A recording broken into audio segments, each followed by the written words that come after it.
Hmm? Thank you, the live version. You'll be surprised what the video has. But you chose that, that's all right.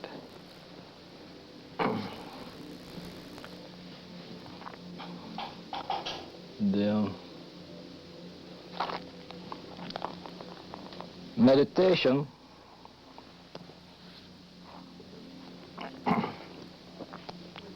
for most people is to sit down, close the eyes, and get lost in nebulousness.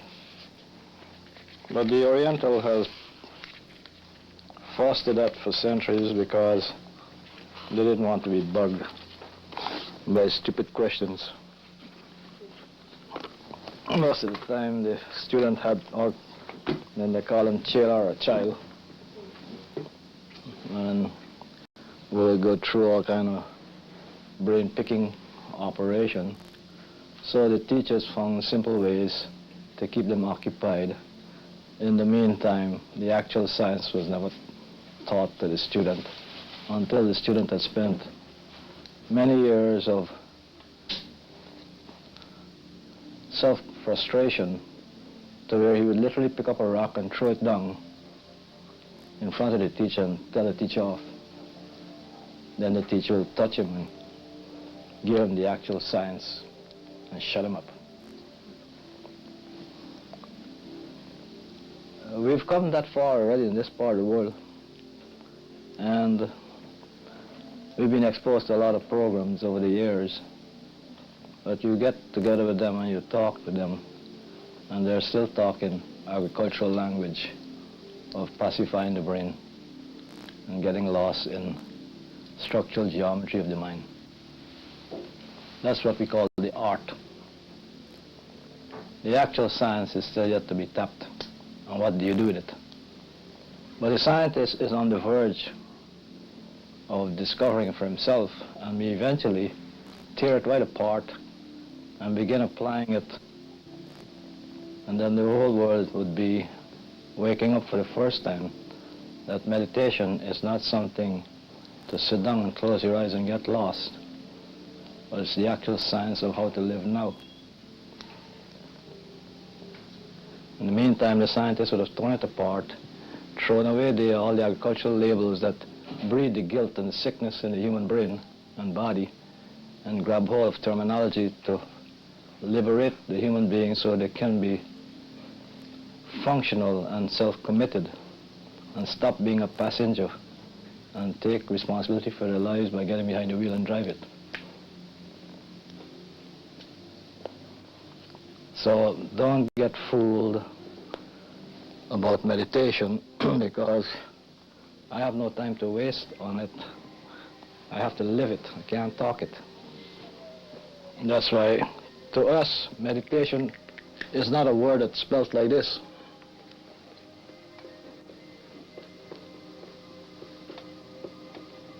That is for people who want to play mind games. We don't know of any meditation written that way or applied that way is going to free you to be responsible for your atoms in your skin.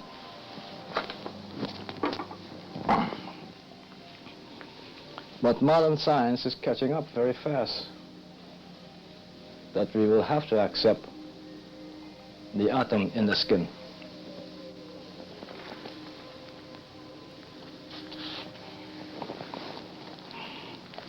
And the labels that we have been accustomed to relate with will phase away, and then the quandary will be, we will be facing the banana and the banana skin. The banana skin is churchianity, and the banana is Christianity, the science of living, not the man Jesus. Years ago I grew up, I used to see in front of every church open for prayer and meditation. You go in and they pray, and I was starting to be a priest, and we pray for long hours, but then you ask Father how to meditate. He says, son, that's for only people who want to die. Are you ready to die? So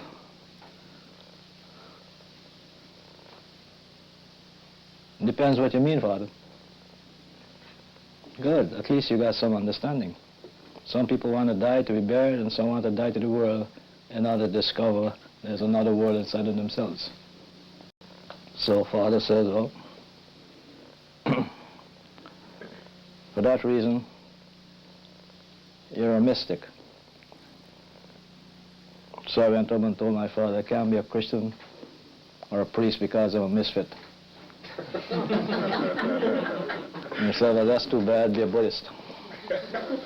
And so from years on, I've been searching to put the thing together and been through many teachers, love them all, but I have to leave them behind to discover what is. Only a few open the door. Meditation is, in this way, how it is written or spelt, is an entire different process altogether. I've come around the side, you see.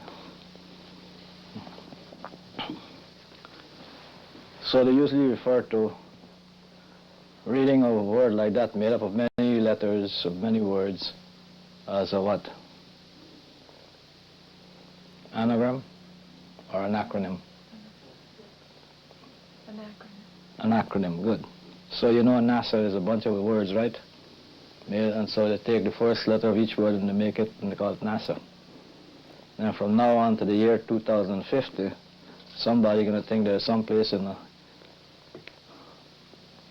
on planet Earth that is known as NASA.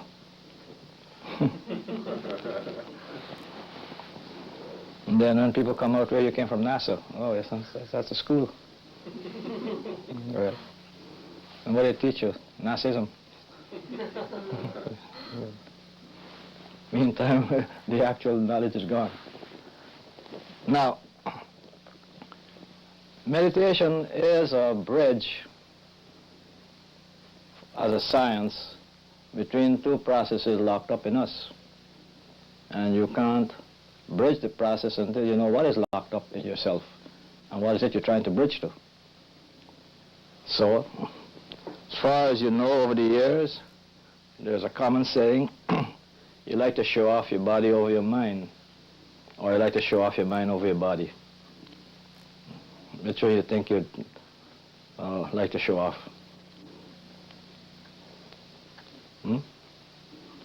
Body over mind or mind over body? Say mind over body. Mind over body. Good.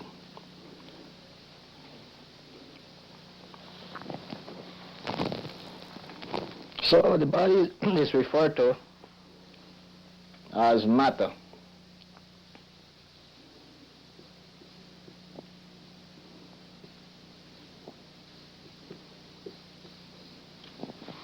It's material. You cut it apart and observe it as matter.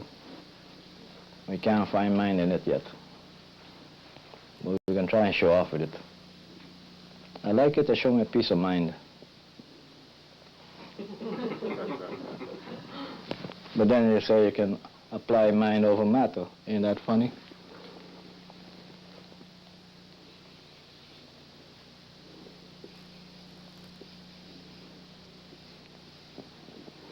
And these three words will constantly fight themselves for your entire purpose of living. And you go back and forth inside of yourself, trying to sort it out. And in each age that the earth revolves around the sun and the sun revolves around its nearest point of reference as an orbit, they'll break it down into yugas or ages or periods where the enlightenment or the ignorance operates. One period the enlightenment is predominant, another period the ignorance is predominant. And between the enlightenment and the ignorance, the battle goes on. So they say peace is the period between two wars. Right now we're enjoying peace till the next war comes. And then after that war is over, we'll enjoy peace till the next war comes. And so, is the peace the period of enlightenment or the period of ignorance? Is war the period of peace or the war the period of ignorance?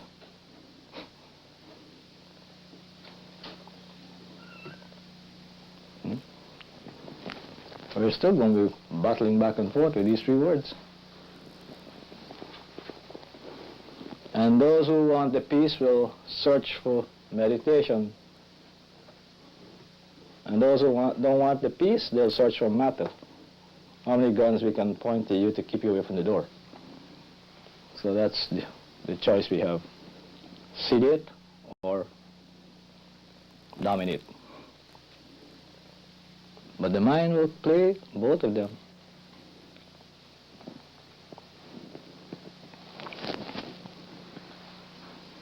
But before you can understand meditation, you must understand what you are. You're matter. You may not like it. And I don't like it, but I'm stuck in it. But it's a peculiar matter. I've been told so many things about it. Then I find out most of what I've been told is incorrect. Then I have to find out for myself, is this truly matter?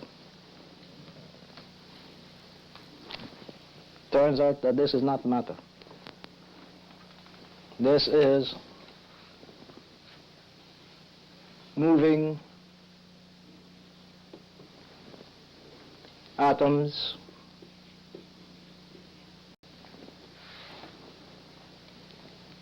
timelessly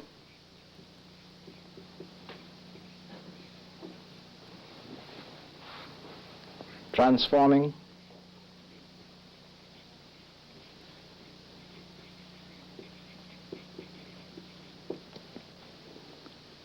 emission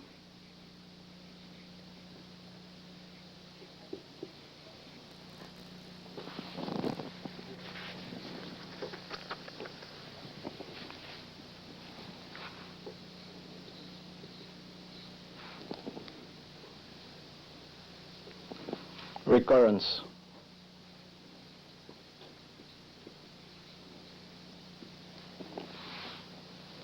So I'm not matter, but I'm a peculiar catalytic condensation moving around in a three-dimensional universe, calling myself a manifestation. Intrinsically, I'm moving atoms, timelessly transforming emission recurrence. But I have a big fat ego. That means go man go, the energy is going to go in you. It's never going to turn off. The day you turn off the ion, I'll join you. And the core of your tissue is ion within the atom. And therefore you're immortal, like it or not. And you can't have any other God or graven image before that one. It's called me. Some people call it me. Where would you point to me or me? Out there or here? Stuck with it, huh? But you're going to use this jerk over here to help you work it out. It's called mind. Mind, or my nine, me in something. This is memory, because all I got to work with is memory.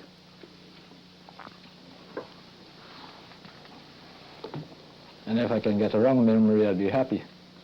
I don't know if I can get a wrong memory because more of me is still memory. Not less of me. And more and more and more comes back to me, which is moving emissions. And that's the me. There is no stationary emission in this universe. All life is action. But all life is atoms in a state of ion. But it has to work internal.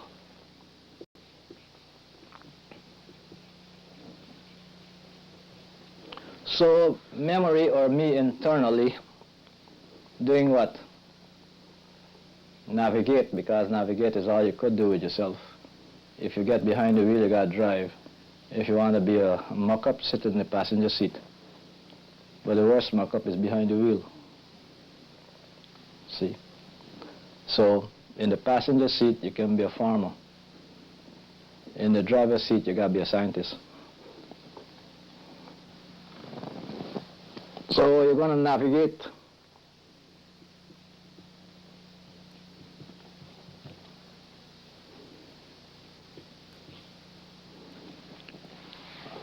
Just abbreviating it. So me, or memory, internally navigates decision or desire. So if the decision is this action of the desire, and the action is, let there be light, that's the desire or the decision. The moment it says, let there be, everybody's ready, and that's the craving. And the moment you say light, that's the decision, and if you don't, bang up and blow it into the clear blue sky or black space, we ain't got no light. So we're stuck with desire or decision right there. But desire, the word sire means to rule or xerox yourself. And de means dual. So you have a dual control if you're going to sire anything. So if you want to sire something, you've got to xerox it. And you want to control it, you got to be the boss. So if this principle puts you together and turn you loose to go forth, it didn't give you anything more than to xerox yourself, that means to multiply, and have dominion, that means to govern, but don't try and own it, because I'll shove it back down your throat. So read all the scriptures and all the writings and you come up with the same fact of nature.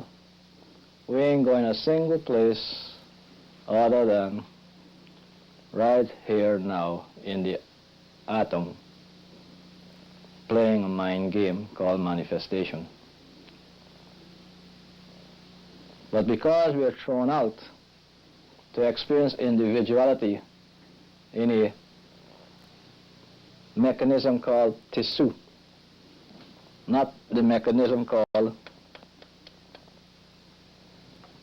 matter operating in a petrified state, but matter operating in a viable state, we got a problem. How to differentiate ourselves as the atom in this petrified state and the atom in this viable state. So the environment will have to come before us as moving atoms, and then we will have to be the crystallization of these moving atoms with some kind of authority, have dominion, meaning you got individuality, but it can't be revoked, and you're stuck with it. You may not like it, so you have a choice to shut down at night and fall asleep and forget your memory or how you put together. And last night, how many of you in this room were sung to sleep and didn't know if they were a man or a woman? Did you know you were a man or a woman when you sleep last night? Did you know? No, I didn't. You ever sung to sleep last night? The body was sound asleep, but I wasn't. I who? The entity inside this body. What was that? Is the same thing you're talking Then you weren't sound asleep? about? Okay. You were still, what? Overactivating oxygen? Yes. So then you didn't sleep at all last night? Okay. Can you remember any moment last night where you shut down and had no relationship to who you were? No. So then you were awake. Okay. Then you didn't sleep last night. You slept, and you shut down. A lot of dreaming. But then the dream stopped. Did you shut down for a moment and you didn't know who you were? Just for a brief moment, everything went blank? No. Okay, then you're still awake. You haven't gone to sleep yet. You? Good. You? Yeah. You? Okay. So if you found them all today, not wake up, you have a good job. Bury them.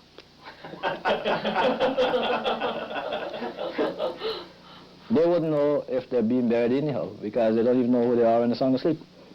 And since you didn't go to sleep last night, you're still awake, so go to work.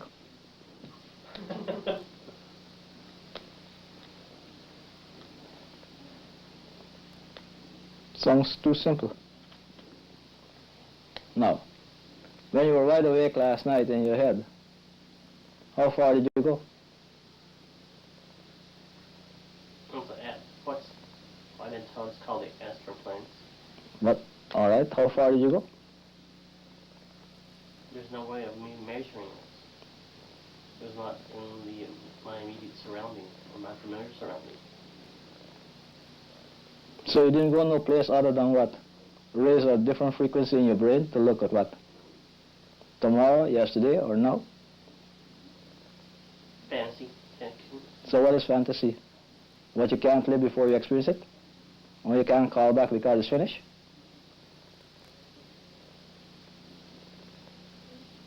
So what were you doing?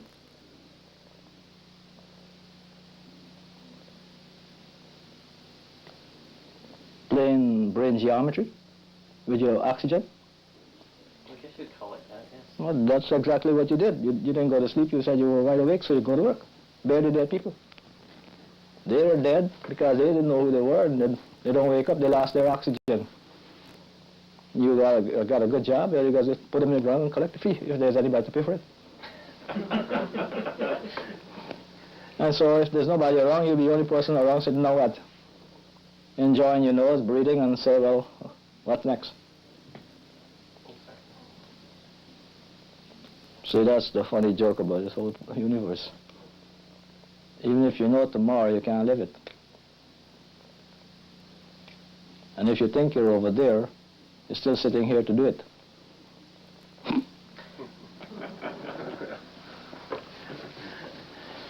Huh? Because where would you sit to do it? You got to sit right here to think you're over there. But all around you is still now. So those who realize that this particular process that's been put together creates a dilemma in our existence. And the dilemma is the people that didn't know who they were when they were sound asleep last night are at the mercy of nature around them. And you who didn't fall asleep and think you were going someplace is at the mercy that you can't live tomorrow before it happens. So now you know, maybe ignorance is more blissful, tis folly to be wise. You were wise, you didn't fall asleep, and then you're stuck, you ain't going no place other than here to think you're there. They fall asleep, they may be ignorant, but at least they're aware who buried them. They're not going to complain, right? So this is how we all live in different speeds of ourselves. Years ago, I used to believe I had many bodies. Still, I find out I ain't got many bodies. It's just only one body with many speeds. But I'm happy it's one body with many speeds. Now I can live this joker of a word. Otherwise, I'd be still meandering like everybody through the universe, not knowing what the heck it is all about. Meditation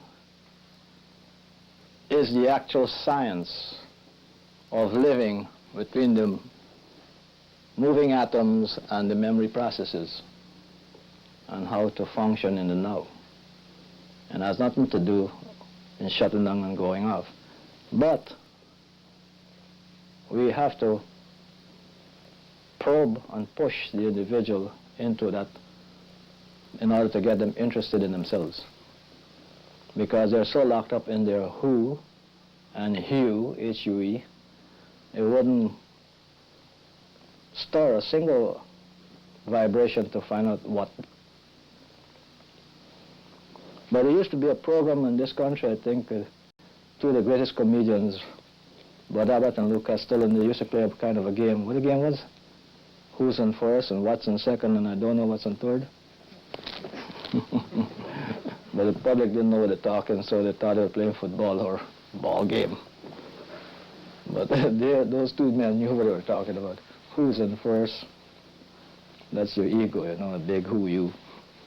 What's in second? But the real thing you gotta find out about. And I don't know what the heck this is all about. How can I find out who and what? That's the third of it. However you want to look at it. But meditation is the connecting link. And when they couldn't arrive at any internal transformation, then it went off and called it contemplation. So they can spend their lives contemplating, since they can't put it. They didn't get anything out of meditation. But then we realized they were still looking for magic in the word. They weren't looking for the science.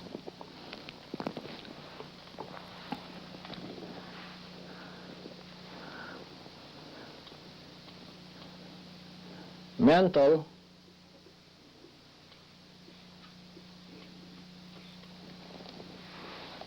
energy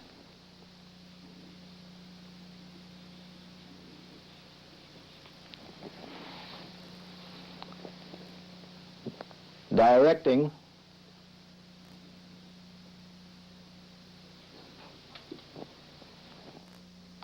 individual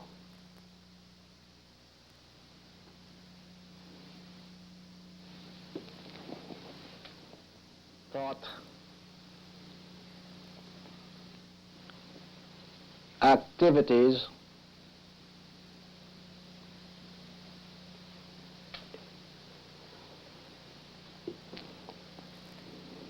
towards or transforming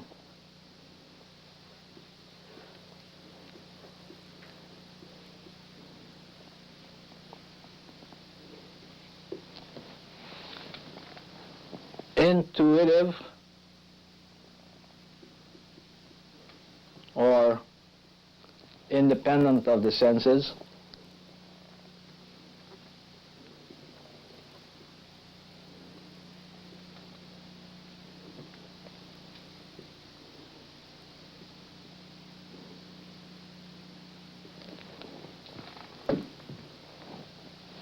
and then we find out that meditation is a twofold function. First, it's an observation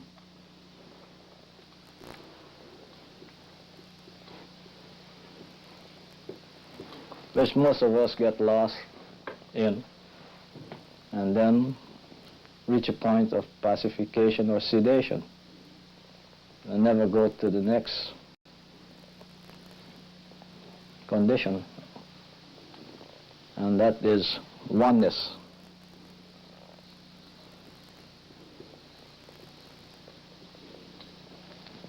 The actual oneness of what? Not phenomena, but the actual oneness of noumena or nature.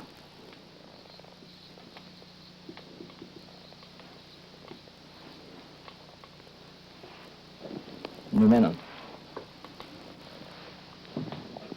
It is a conscious transformation of your individual thinking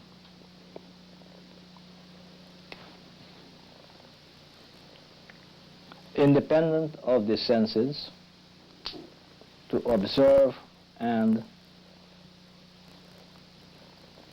become one with the atom. And to him that overcometh the observation, I will not send forth a second time, because right then and there your cellular structure is one with the atom and the ion in the atom, and that's the end of the journey and the start of the living. Because we can't use you before then, and you're no asset to no one in this universe before then. Look around. Where would the individual who is in the non-oneness state going to be an asset or a builder to other brothers in the universe that are locked down to the fixation of their memory banks and are constantly destroying themselves by every form of illness and vicious act, and can't rise above the limitation of their desire. So churches will be here over and over for all of our brothers and sisters who are locked down into their observation process of life. And the few who make it to the oneness are stuck with a lousy job, but it's the greatest job. It's called Brother's Keeper. You know Brother's Keeper? It's a lousy job, but it's the greatest job. Lousy in the sense that we got there too fast, and then too many around to play with. And it's the greatest job because you turn around, you're never going to be out of business. And that's like a bunch of ostriches who've been chased by a meow from a kitten. We all push our heads into the ground, and after a few minutes, one decides to pull his head out to see where that meow came from. And there is the kitten licking its fur, and you look around, oh, it's just a kitten. Hey, you guys, come on, pull your head out of the ground. Oh, no, man, that's a big tiger cat, that's a lion, that's see, that's every kind of, and we have every kind of label for that growl. And wouldn't even listen to another ostrich to tell him to pull their head out of the ground. But it'll stay there till eventually, maybe, one by one, somebody's fed up of keeping his head there, he may lift up to look around. And so, Brother's Keeper is a rough job. So I can see why Brother Jesus would say, the things I do, you do also, and greater things shall you do. How many want to do it? Not too many. As many as receive me, to them gave you the power to become sons of God. How many? Not too many. Even if you believe in my name, credit card, master charge. I'm not around, use it. But how many? No, we ain't taking chances because it's all right for Brother Jesus to go hang himself up. But the journey is a scientific process, and the techniques are already inside of you. Gurus are only people who are trying to remind you to use it. But Jesus gave the technique, and it's very simple. If you accept it, use it. When your eyes, that's plural, you know, 1, 2, are single, the only way you can make them single is close them. You open it, both of them got to work. This whole body, this tissue mechanism, is full of light. We know today it's an atomic structure of 144 elements, and all the elements are on, and at the core of the atom is the ion. No I off. So we're stuck. But I'm glad. I don't know of any better method to work with. But the light is shining in the darkness. The darkness of what? The ion is on in the atom inside of the skin. And that's the darkness. We have two choices, to ignore or to keep on looking. Huh? The darkness comprehends it not. But you can't expect tissue to comprehend why an atom's going to be in it. You ever fall and hit your head? or get bumped, you ever ask yourself, what the heck is that thing inside shining in your head? Who put it there? And you run to everybody and say, I got a light inside of my head. And they say, oh, come on, you're crazy. Go get your a shrink to straighten your head out.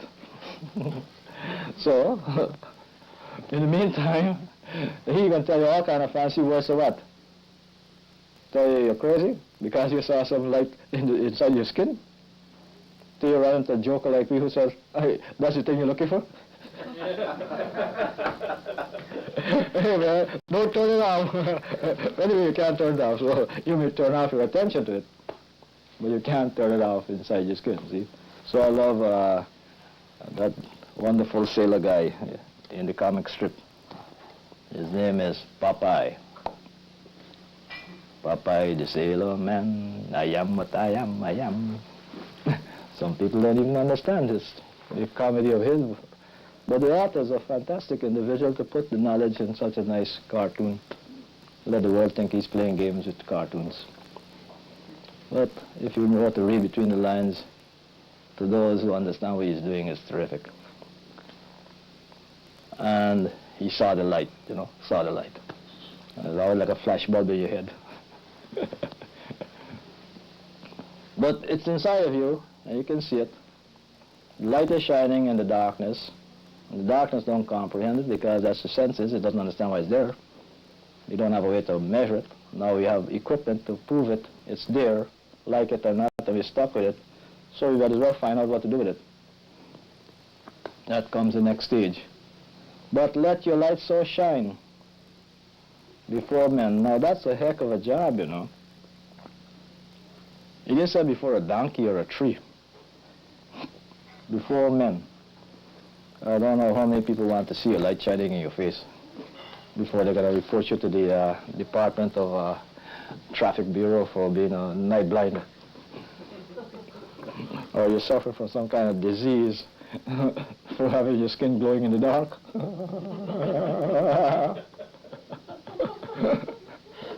Huh? All you were trying to do is what? Slow your brain down to see the light inside of your skin, and it turns out it's glowing out of your skin from the other way. By the time you get up and walk out of the room, hey man, what's this?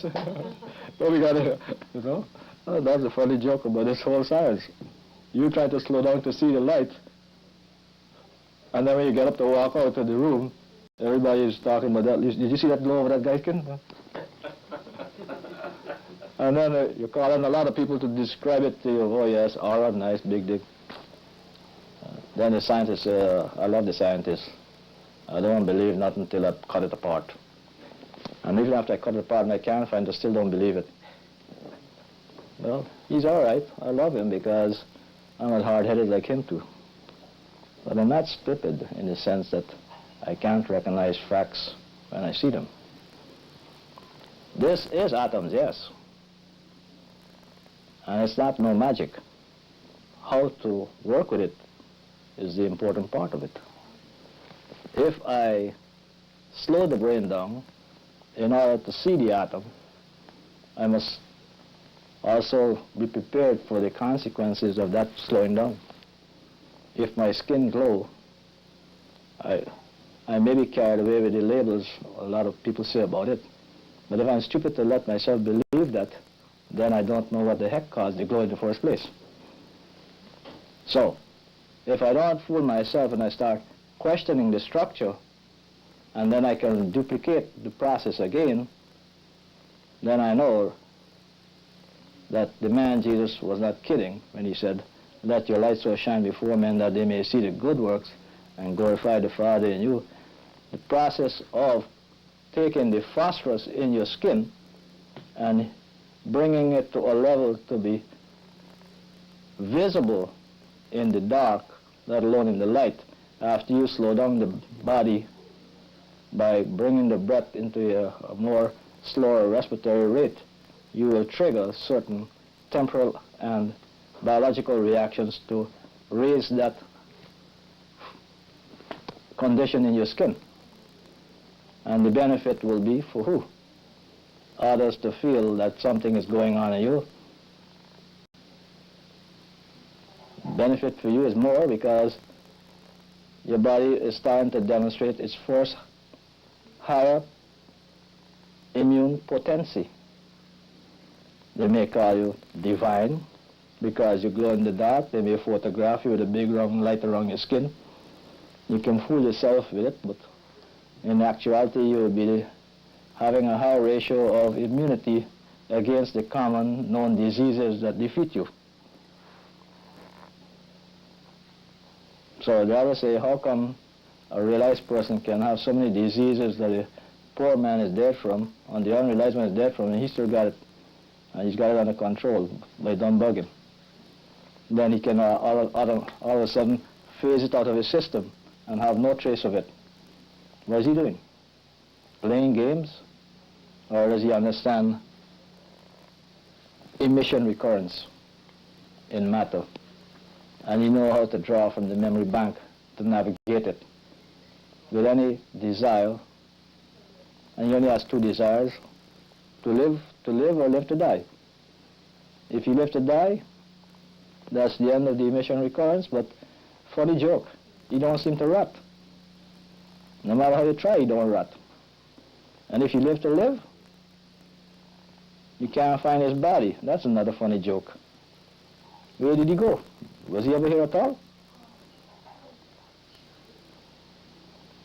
Then you go run around shouting, he was a butterfly, no, he's a salamander.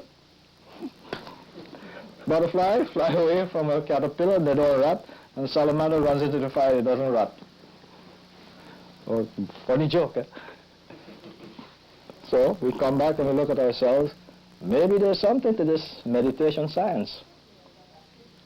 Maybe it's not the observation of what we see inside that's important. Maybe it's the oneness of what is actually inside that's important.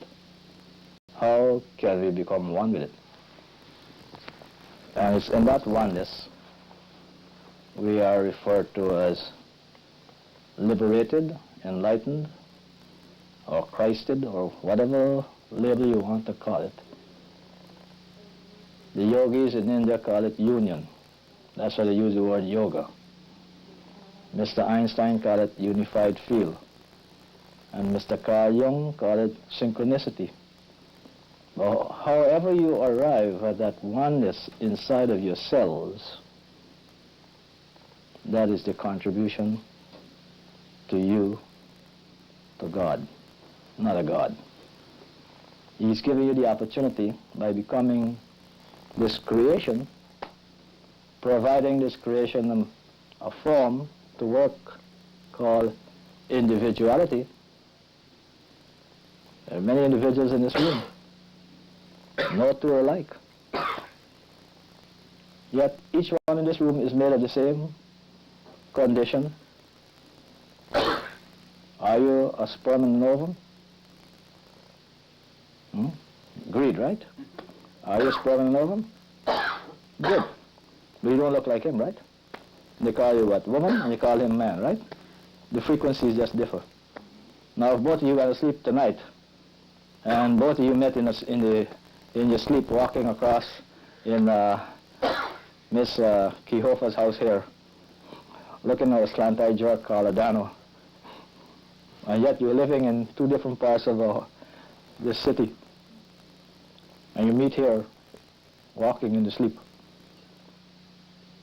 But no policeman found you walking on the road to come here. That's a neat phenomena, eh? You recognize him because you got a red and a striped shirt, right? And he recognizes you in your white shirt and brown gray pants. Good. But we all meet here and we start talking. And then we all decide to go for a walk in the park. All the individuals in here all go for a walk in the park. And then we discuss the next stages of meditation. And then you go back. And next morning you wake up and say you had a what? Fantastic dream or astral projection or what?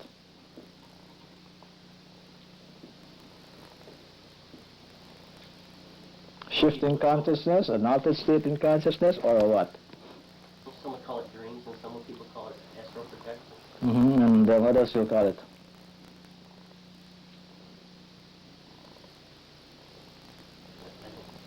altered state? They could call it that. Or would you prefer to call it, you live now for the first time and didn't know how to live it before?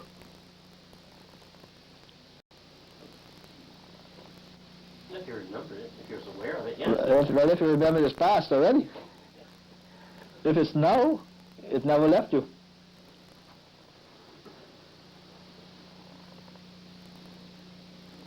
Anybody who lives now is in a state of oneness, and it doesn't leave them.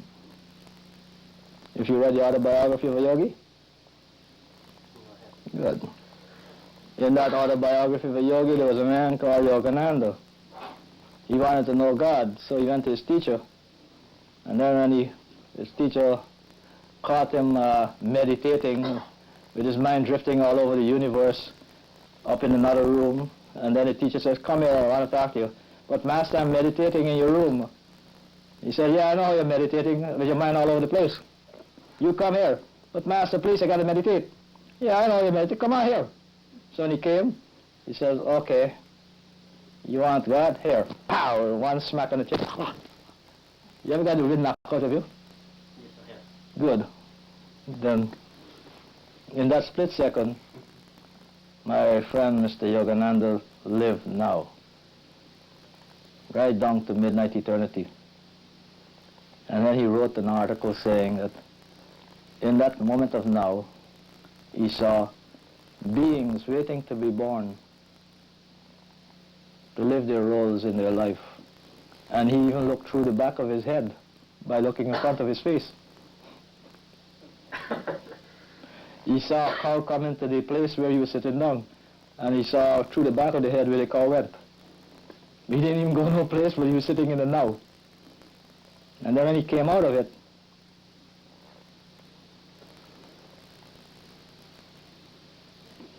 a couple of days after, he went to his teacher and he says, "When will I find God?" He said, "But you found God already." He said, "No, I haven't found him." He says, "You mean to tell me what you had a couple of days ago, is it not capable of informing you how to live now in the slightest detail of your existence?" He said, "Yeah, somehow whenever I want to act or do anything, I got the right word, the right action for that moment." He said, "Good, you found God. Don't expect to find somebody sitting on a throne waiting for dead people, or going to give you miraculous powers when you arrive there. But ever new joy is God. It's unanticipated, so you can't feel bored with it." And then he realized he did experience God. I had to go through it. I only had one statement to it. Unrehearsed. Unrehearsed, ever new, unanticipated joy. Now. Ain't going no place, didn't go no place, and didn't come from any place. Brother Jesus called it pearl of great price, because you can't live it twice. Every experience you live with one breath inside of your body is complete and unique. And you can't relive it the second time, no matter how you try. And if you want to go back all through the centuries of time of how many incarnations you might have, not one of them can be relived. And if you're waiting to live many more incarnations in the future, you can't live it before you finish the one you got now. So you find out that now is the union, and the only principle that the wise man had to accept. So Yogananda was told, "Go clean the floor now." See? As of that moment, he never sat down doing what? You know, no, he was too busy cleaning the place. So they call it seva. selfless service is the action of God in motion, taking care of his creation as a manifestation in the form of elements becoming the ecology, environment, and enjoying its fullest appreciation in a form called man. This creative intelligence, now known as now, ain't going no other place, so we call it Numen now, or Numana, the only actual existence. And so a Frenchman came along and says, well, why waste all those words? I'll write the whole science and call it existentialism. Jean-Paul Sartre. So he wrote meditation in a book called Existentialism. Exist now and put up or shut up. So if you're living now, are you happy, sick?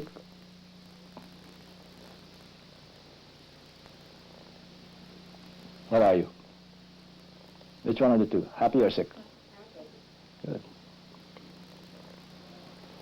And if you're looking for happiness, it's nowhere to be found, right? Because you can't find it if you're living now. And if you're living now, you're happy already. So how are you going to go looking for happiness?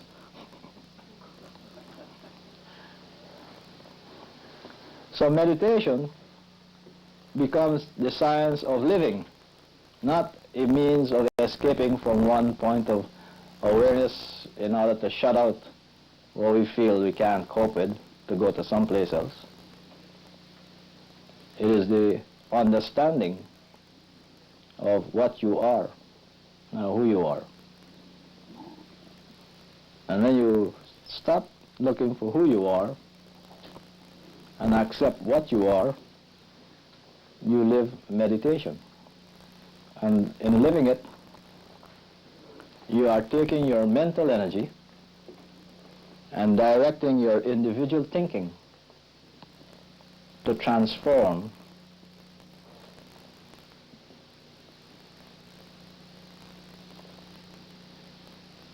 from within your nature, independent of your senses, every form of observation to make it one right now. You are transforming yourself into a oneness state right now.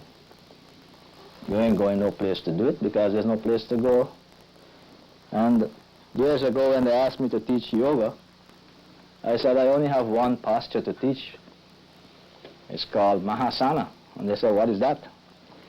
I said, it's very simple to do.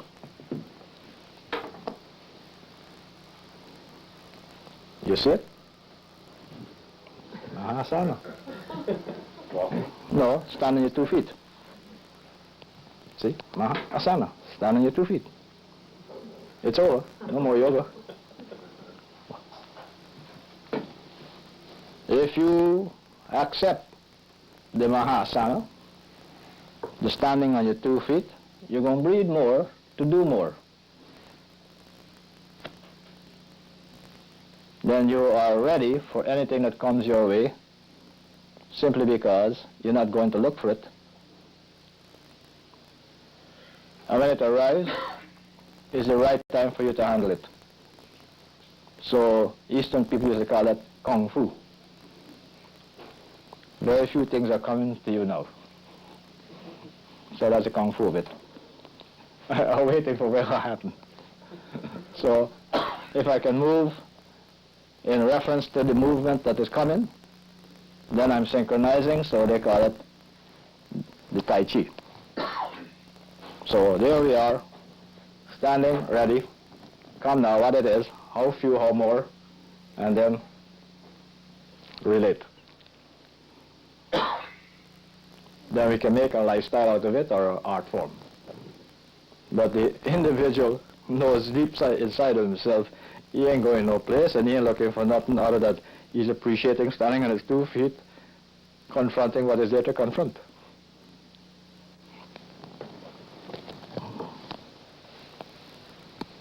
Yet deep down in us, each one has a vulnerable point. And the vulnerable point is, if you fell asleep last night and didn't know if you're a man or a woman, while you were sound asleep, that is your vulnerable point. It may be classified your spiritual Achilles tendon. You know, the Achilles tendon is a vulnerable point in your foot. If you cut it, that's the end of the life, right? Because you're very vulnerable. But there's another more vulnerable point than that. The medulla oblongata, back of your head, where the sperm bonded with the ovum to form you. Stick it with a pin and they bury you. Tickle with a feather and they paralyze for life. At least you may patch up the Achilles tendon to stop it from bleeding. You can't return the medulla after you stick it with a pin to wake you up. It's over. So, when you're sound asleep and don't know who you are, you're vulnerable. And if you don't fall asleep no more, you better live now. Because you can't live tomorrow no matter how you try. See? So, this is the option you have. To be vulnerable, ignorant, or to be conscious, aggravated, calling yourself wise. Isn't that funny? The wise man would like to trade places with the ignorant man who is unconscious of who he is when he's sound asleep. But he knows if he went in that direction, he's going to feel vulnerable because he got wise. And the ignorant man who's sound asleep don't know he's vulnerable until he's told that when somebody breaks into his house. See? So between the two states of now, one feels trapped and the other one feels stupid. That is because this creative intelligence has no intention to let us get away in owning a single thing in the universe, but will allow us to play all kind of games we would like to play to fool ourselves as long as we want. But don't try to own it. Since I discovered that, I made a statement. I'll play all the crazy games in the universe. I don't want to own nothing as long as he keeps the ball going till midnight eternity. And that's what immortality and all these rules are. Brother Jesus and all of us know the same story. Big Daddy, they said Brother Jesus went down into hell and this came up on the third day and ascended to the Father. Now picture this now. He's going up to the Father. Instead of sitting in his lap, he's sitting in his right hand. Ain't that kind of funny? You see your daddy, how often do you see him? And the very first time you ever come face to face, where would you want to be? Sit in his lap or sit in his right hand or what? Huh? Isn't that a funny situation? Why would you want to sit in his right hand when you want to go hug him up and be in his lap? Even if you never met him before, and said, this is your daddy, you want to hug him, right? That's the comedy. So it's more to it than that. Deep inside of you, there's a sense of knowing that you're everywhere, but you can't own nothing. So God is playing a double role. Double role is observation and oneness. You observe yourself having the opportunity to be everywhere, and you experience the oneness by being present everywhere but can't keep it. And that's what's so beautiful about it. So don't knock the person who may call out-of-body experience astral projection, or may call it altered state, or refer to it as living in the now. All three are valid according to their time frame in their understanding. But as far as the physics go, Nobody ain't going no place in the first place because we didn't leave any place to go to. We decided to play a movie called the one and only movie in the universe.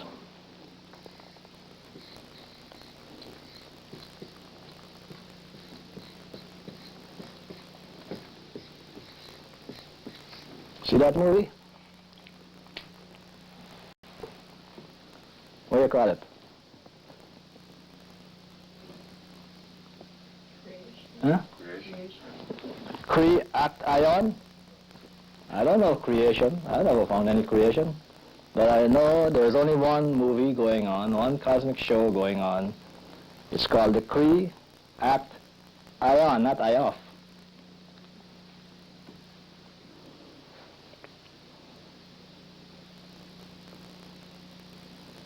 You have to act. Dead people don't act. Therefore, Jesus said, my God is of the living, and living is action already.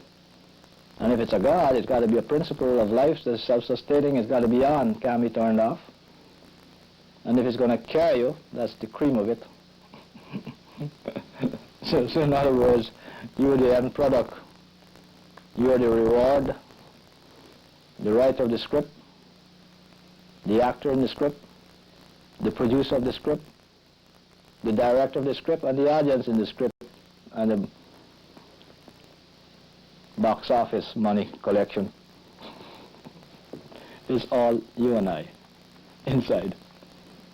But we have to play on the stage. Stage is called manifestation. If the movie is over, we'll all go back into a little situation where we'll all be the same, and it looks like when you turn a TV set on and don't put it on no station, what does it look like? Static. Just like static. What? Just a bunch of static. Static what? Lines, just going every place.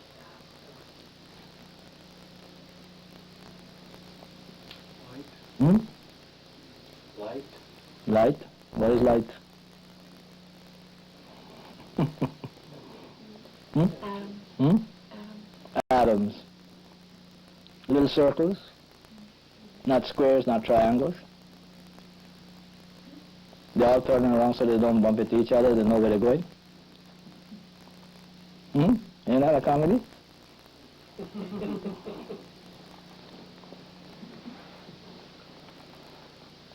That's exactly what we're talking about. Well, we got a big mouth, and we got a big ego, and that's the manifestation, because out of that big pile of millions of little circles, spinning and going in all directions, not colliding and exploding, and even Texas has gone to develop a super collider to see what would happen if these two things bump into each other, or what happened. You'll only find another one coming out looking like the two of them and say, you think you got me? No. Here comes the other big circle. Now try and find something to collide with that one. You know, when we collide it, we'll think we get two X's or two V's, you know. Them same two circles are going to merge and become another circle. That's the collision result. And so we call it a Xeon. The Zion or Xeon? we want to prove that the Xeon exists. The one ion that ain't going to break down under no circumstances. Not an I-off. We talk and then we look at what we're saying to ourselves. We're only trying to prove more and more what we are. And so, in the end, what are we? Is atomic energy that is immortal and won't quit. But the funny joke is that it provides us an opportunity to be individuals, to talk to ourselves. When we understand, and whatever form we're in, be it the female form or the male form composed of a sperm and ovum, this moment of now, this moment of understanding now, is the opportunity to grasp the ball, like my brother Sinatra say, and do it your way. And your way is, her way, anybody's way, is the understanding way, where conscious immortality is within the understanding of the atom. If you don't, then they provide you another opportunity to catch up again. So the conflict goes on between reason, logic, and understanding. And whichever body you decide to give understanding the preference over reason and logic, that's the one you'll stay with. But if you give the body the reason, the logic over the understanding, they'll bury you, give you another chance to start all over again.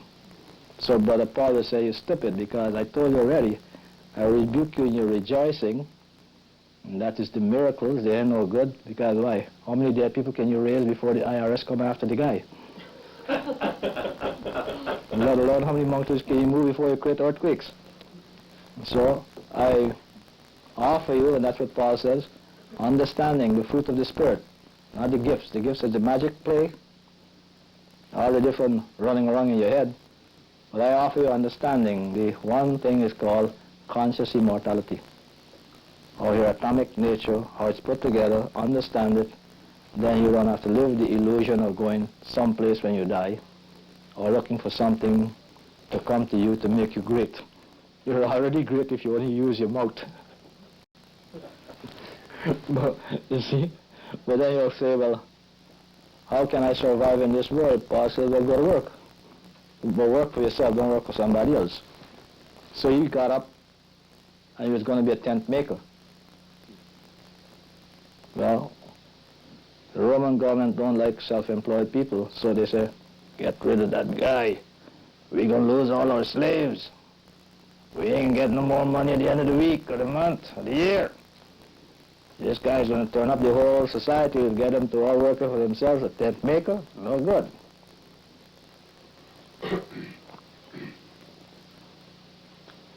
Then you look up in the sky and see if Paul was right or wrong. And you don't see Daddy punching the clock. He's very well self-employed, and he don't wait for dead people to show up because he's too busy trying to get up your nose to see if you're working. So if that tells you what the science is all about as a factual process, then the idea is to know what you are, take the rules to prove it to yourself, and then apply the principle to make the laws of nature work to fulfill your need. And so, real meditation as a science and not an art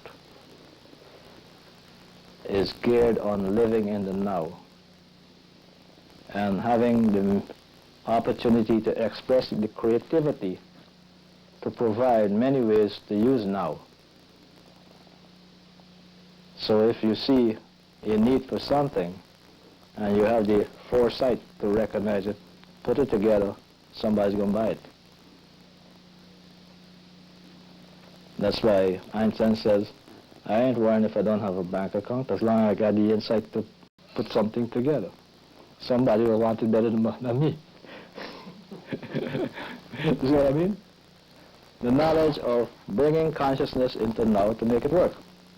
So, whatever it is, the person who realizes what the wise men have been trying to teach for centuries is that live now, focus on the reality of you, and this reality will open more opportunities to provide for you. But if you're afraid to live now, and you worry about tomorrow or yesterday, then you must suffer the consequences of the very same laws that put you together. These laws don't know of a yesterday or tomorrow. They only know of a now process. And the now process is the atoms.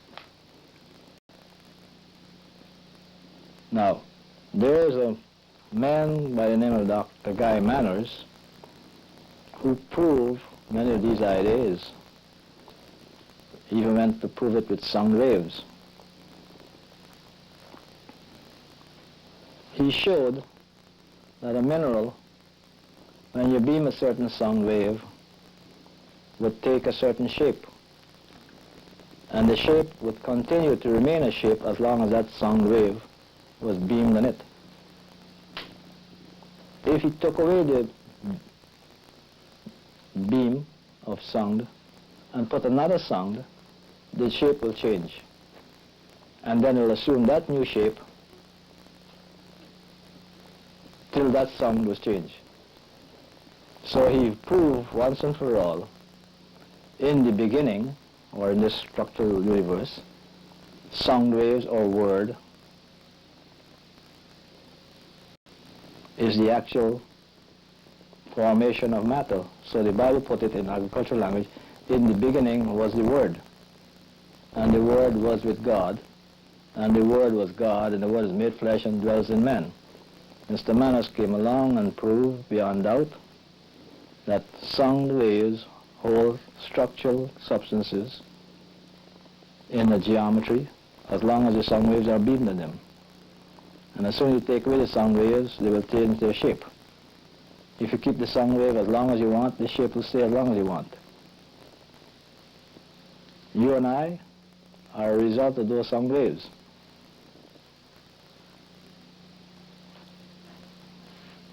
So Brother Jesus came along and said, it's not what you put in your mouth going to defile you. What comes out your mouth is going to defile you. Your own sound wave from your own mouth going to muck up your system, especially your enzymes, which you got to swallow back in your gut. And then you got all the pains and aches from swallowing it. So nobody hurting you. Don't go blame anybody for your muck-up. You did it to yourself. And that's how come the wise man tells the guy who calls himself a chela or a disciple, sit down and meditate. But you know doggone well the guy ain't going to sit down to meditate because he wants something for nothing. You want it done fast. There's no something for nothing fast in the actual meditation. In the artistic version, yeah, you can play all kind of games in your head. When you come down to the actual experience, the teacher's going to say, look, what you're doing right now is the only meditation there is, but you don't want it. So clean the floor, paint the wall, turn the chicken out in the yard, clean the garage, put on a new tire, paint the car, clean up the thing. That's the living meditation. In other words, be practical moment to moment. But that don't sound godly. That don't make you appear like Superman.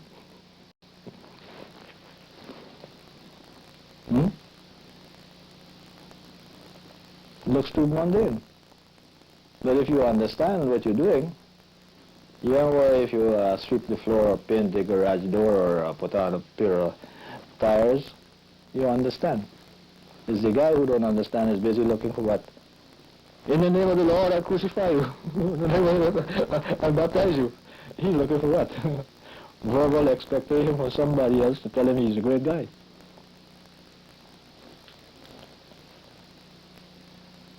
But you know, there was a story that Yogananda used to say. A man worked in a church, and when Christmas came, he wanted to bring his family to that church. And he arrived before everybody on the Christmas day to be the first person to admit it in the church. And while waiting at the door, the father came down and said, John, I'm sorry. You know what you are, and I know what I am, and it wouldn't be appropriate for you to enter the church. So John and his family walked off to the park in deep remorse. Then he saw Jesus coming along the park, walking towards the church. And he said to him, Hi, Jesus, where are you going? He says, oh, I ain't going no place. I tried to get in that church since they started to build it. I came to talk to you. Talk to me. They won't even let me in the church to go pray for you. He said, well, I don't live in the church. I live out here.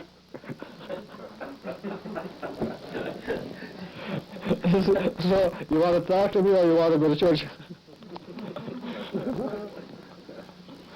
So that's what you're going to say. That's the problem with these things. We think the God that we're looking for is inside the church. And say, from the day they build the church, God can't even get in.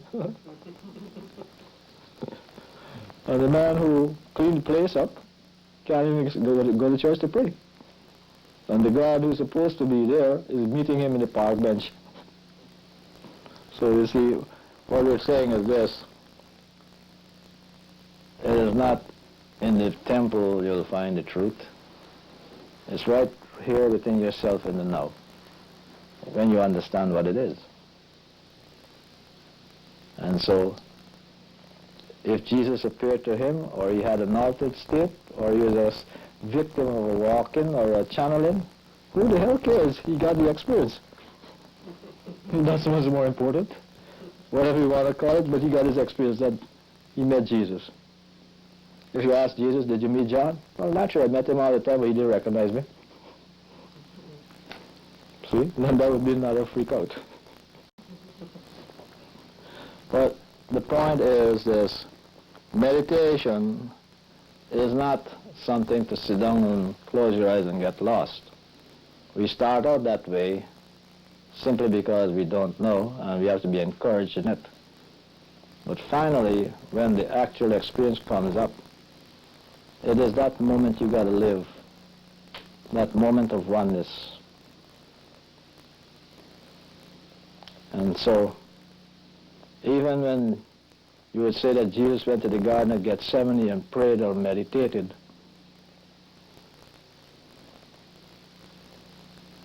and they say he saw the future, and he said, Father, remove this cup. Well, he must have seen something will happen to him if he wouldn't ask for it to be removed.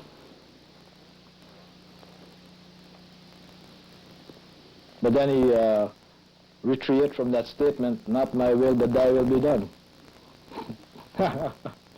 I may see the future, yet I can't live it, and when I'm going to live it, I'm still stuck with the fact, who put the future to be lived? And who's going to live the future? Me or the creative person that put the whole thing together and played a big joke on himself through me? He's busy enjoying the movie through me. Why? I am sitting down panicking because I got to face a situation. The situation is already set up to be looked via this mechanism. And then this mechanism has got to suffer the anguish to go through it. The joke is on who? Me. But who is me? Not Adano. Me is that breath that comes in and goes out and I can't even catch it if you come back here, you. But, so, after I had that experience in myself, I said, well, I can see there's no better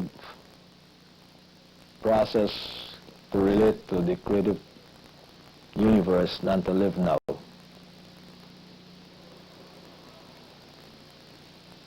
It's not so easy, though.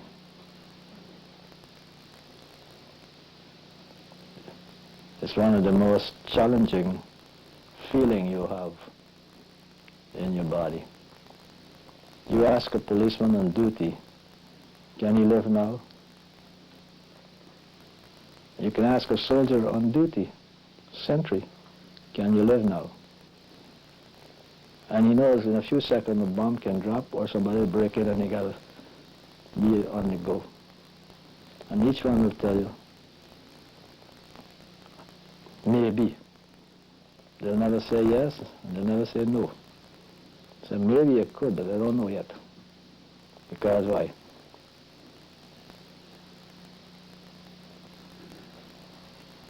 They may sense something coming, but they can't live it before it happens. And they're entitled to that feeling. And that's the same thing with Jesus, and the same thing with Judas, and everybody in this universe. We can't live tomorrow. And we can only live now, and now is unrehearsed, spontaneous, ever new, fanatical, heroic, survival of the fittest, and hanging there. All is locked up in the now. You don't know what you're going to do till you got to live it, right? And so, it is that moment of oneness that the wise men have tried to bring through to all their students, if you can.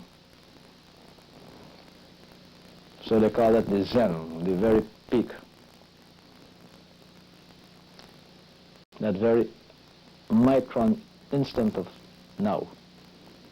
Each one is unique.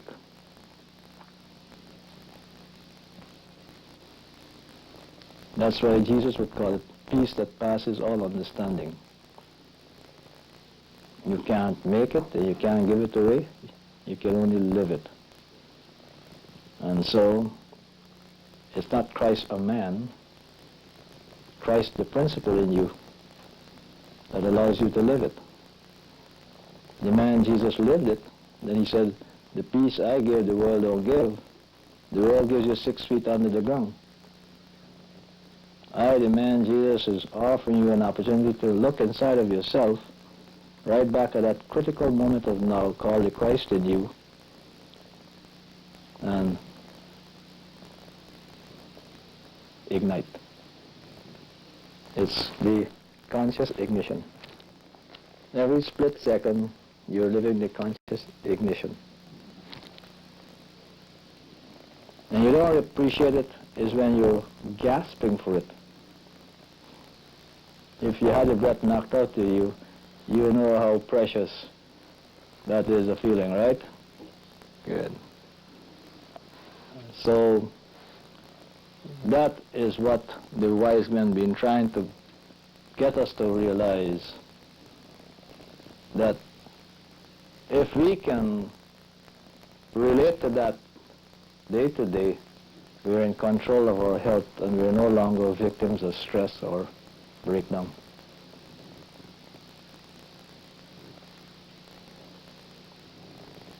That's how you begin to appreciate what you are. So, techniques are there to help you to come to that, but when you begin to understand what is it you're trying to accomplish, then you don't need technique, you need what? Opportunities to live each instant, conscious. Now you know that makes you immortal right away.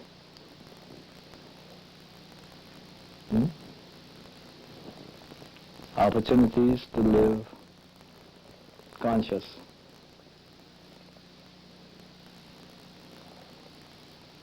Love it? You got any sins to forgive? You ain't gonna find them. You ain't gonna find no devil situated now for dead people either. But you can create one. Be my guest. Like Omar Khayyam says, send my soul out into the invisible, a letter of the afterlife to spell, and by the soul came back and said, you're heaven and hell, man. Shut up. You're gonna make heaven, you're gonna make hell, all inside of your head. You want it to look nice? It's heaven. You want to make it look miserable? It's a hell of a place to be in.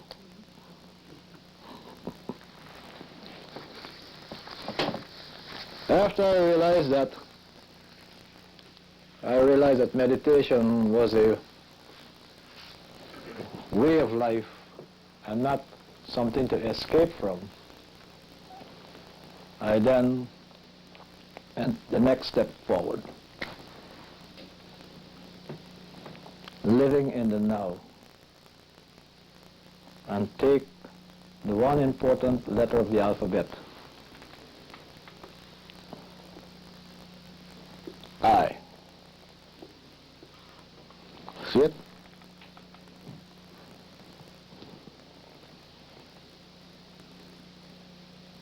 I am now.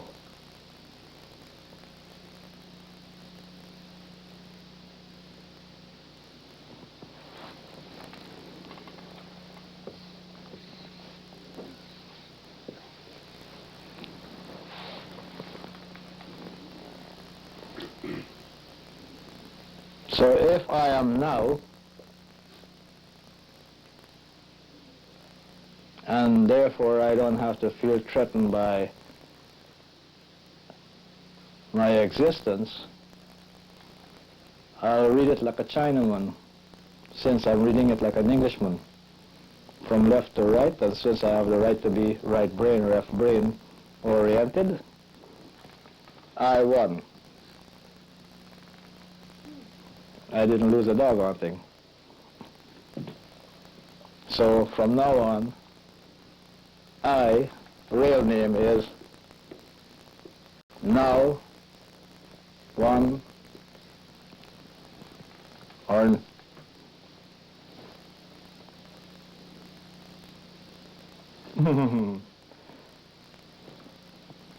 now one, now one.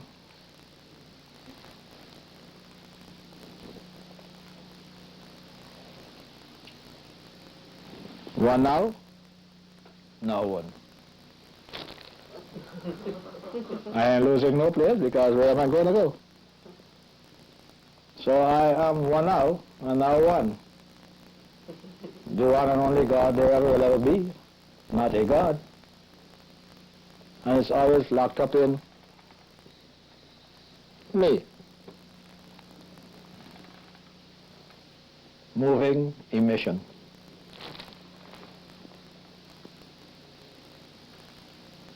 Mind energy. Mass energy. Energy equal to mass times the velocity light squared. Where am I going to go? Back to I? But if I go back to I can be stuck or be free in it.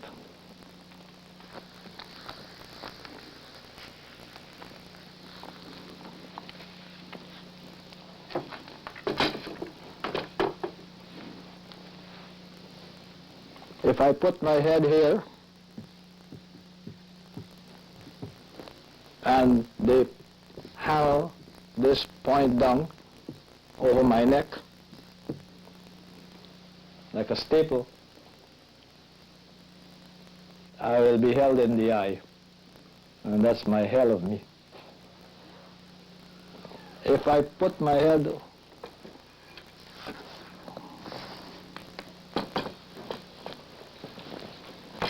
this way over the eye, I'm free and looking everywhere I want to see. That's the heaven in me. So I alone make a hell or a heaven out of me. Ain't no other God than me, nor graven image. So Moses, you better take your shoes off because the ground you're sitting on is me. Holy soil, holy dirt, 144 elements. And if you don't want to accept the 144 elements of what you're sitting on, when they bury you, they're going to throw you back in, and you're going to be inside of me as holy dirt. So Moses woke up. He says, but I can't go tell these people, your name is I am. They're not going to believe you. They're not going to believe me. I got to get something better than that. Okay, call me Yehovah. Yehovah.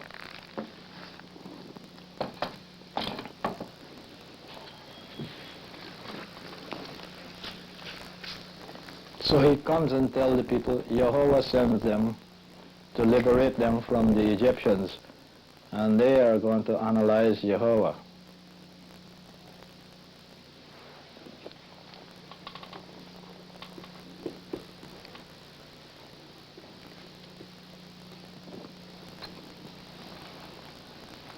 Is that right, or Jehovah?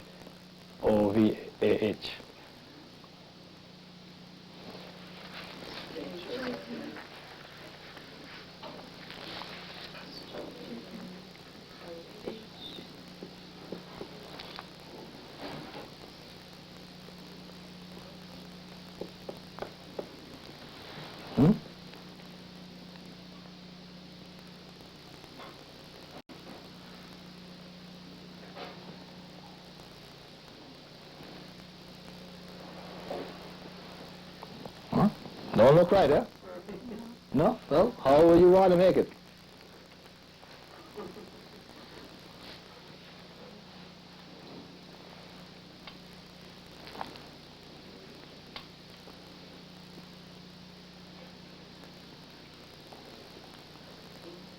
Hmm? Hmm? Okay. What else?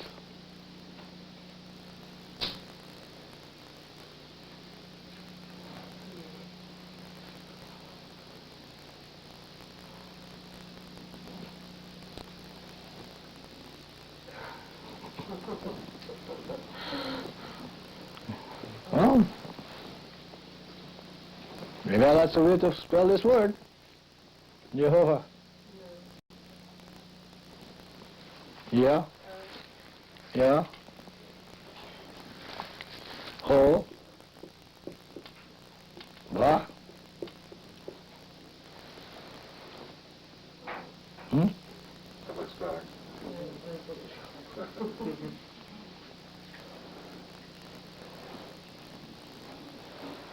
Jehovah Witness.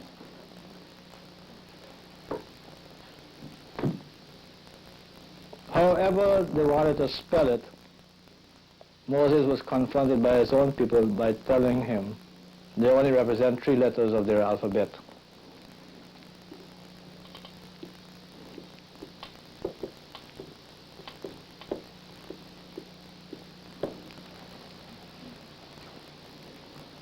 So here he was trying to explain to them in their alphabet this word.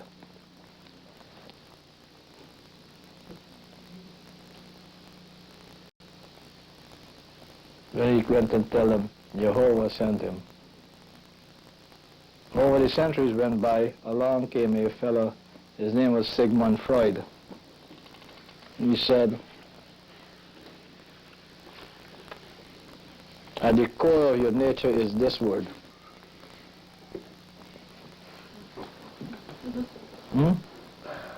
As far as he could get down into you, or his own self, he could only get down as the id. Now what the heck is the id? He's using words to talk to himself that contain words in his memory bank, and he's going to go all the way down back from geometry to ID, and end up with the id of the ID.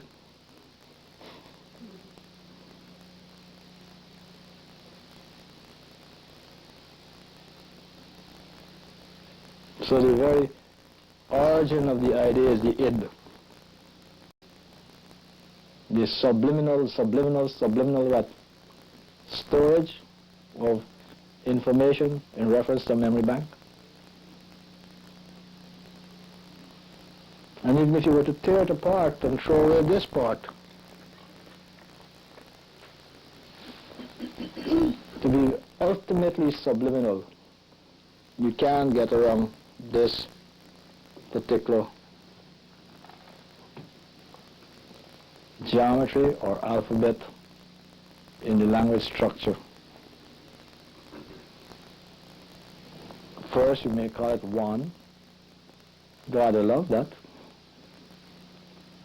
Then you may call it I. Who else is here?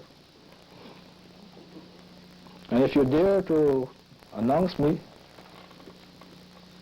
what are you going to announce? Energy or emission? Doing what? Active or inactive? Stuck, eh? No matter how we try.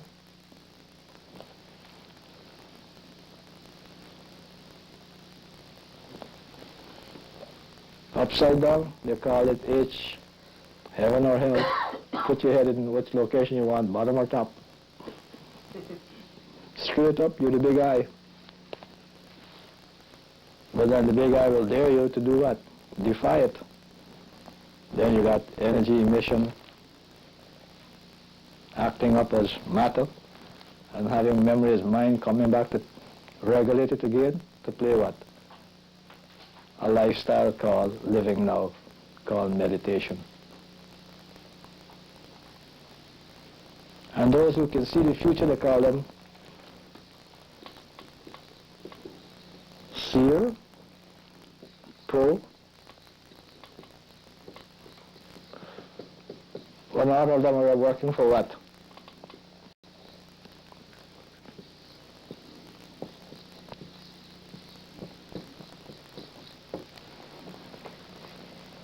To see if the proof fits. To see the future and not to wait to see if it will fit before they can collect. Ain't that what the truth, eh? I'm not tearing apart, I'm just showing you how we are relating to these ideas, and we have the choice of being sick with them or be well. That's the difference of understanding it. If we get well and stay well, then you can do like Brother Jesus, physician, heal yourself. But I think he said, physician, heal yourself with your own physics if you can. But if you don't know how to relate to your own physics, you'll never get well. Now, what would be my real comprehension in the end, because the man may have the data and don't know how to work it.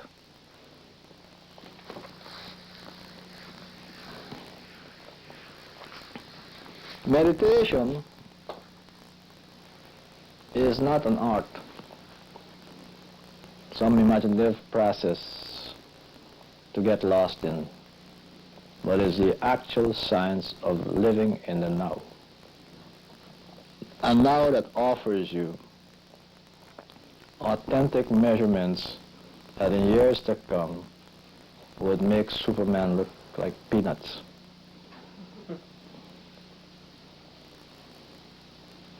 We have one advantage over Superman. Even with all the abilities that Superman may seem to do in the comic book, we don't seem at the moment to be able to express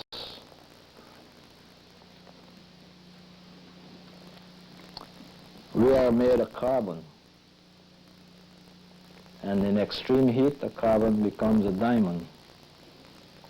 And Superman is made of krypton. And no matter how krypton may produce a Superman, it can never outdo a diamond man. This carbon body is the ultimate Superman. It cut them to pieces and put them away back in the ground. You have the ultimate form to be the greatest Superman or woman. The diamond body or carbon body. Laws of physics. And there are only two types of dating for history, for the memory: silicon and carbon. And if you bring Superman near a piece of lead, around a piece of krypton, and you take away the lead from the krypton, Superman will fall down, right? Bring you near a diamond, will you fall down?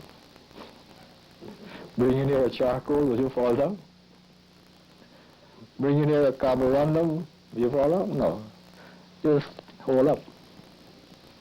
But your mouth will make you break down. That's the funny joke of the carbon. Because every time you tell yourself something negative, you release the enzymes to be swallowed. That will automatically inhibit the elements in your mechanism and thereby making you sick and have the problems of illness. And the elements will either be forced to go too fast or too slow. But if they go on time, because you're speaking the truth, you will be here all the time. That's why the carbon man, once he begins to live meditation, has it over every other element in the universe. that may take a body shape to work with, that may have all kind of properties of impossible behavior, they cannot outdo the carbon man. Not even the silicon man can outdo him. The silicon man was called angel.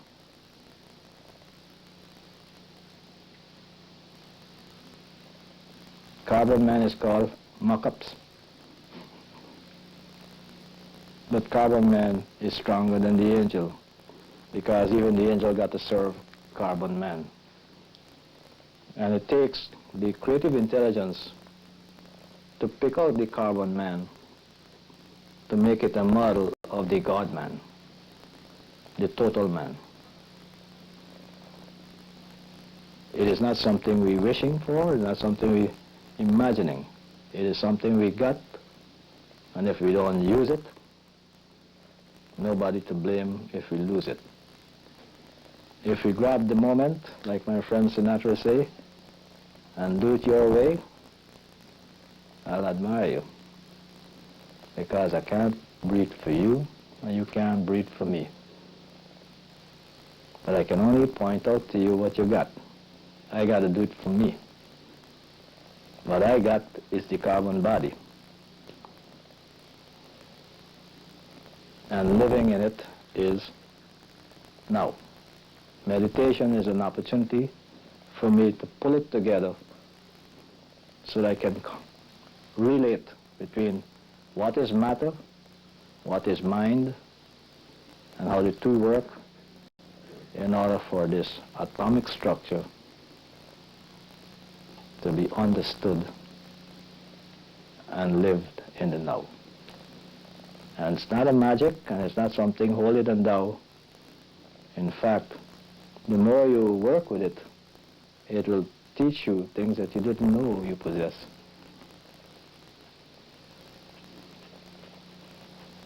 Thank you.